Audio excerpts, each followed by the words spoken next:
Kedai durian termurah yang viral tu dekat Manjung dah buka balik. Yang pastinya durian-durian premium. Confirm ada ke? Nanti kan tutup pula datang. Ada. Kita start ni memang straight tu kan. Bulan 6 ke bulan 7 lah. 3 bulan ke 4 bulan lah. Setiap hari. Fresh. Johor dan juga Rauk. Rosak se-11 kita ganti sebiji. Sebelum jual tu kita akan check dulu. Kita akan buka. Lepas tu kita pastikan buah tu elok baru kita bagi kat customer. Kita start pada sini. IOI satu bakul macam ni.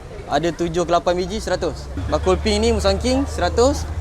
Bakul hijau, udang merah 100 juga. Durian premium yang termurah dekat Manjung. Okay, kami dari KL. Durian sedap, lemak, pahit, manis, komplit. Ada rosak sikit, ada masam sikit. Kita minta owner tukar satu biji dapat baru. Tin tempoyak kat sini memang cepat habis. Yang ni memang favourite aku. Satu set sekali dengan nasi RM16.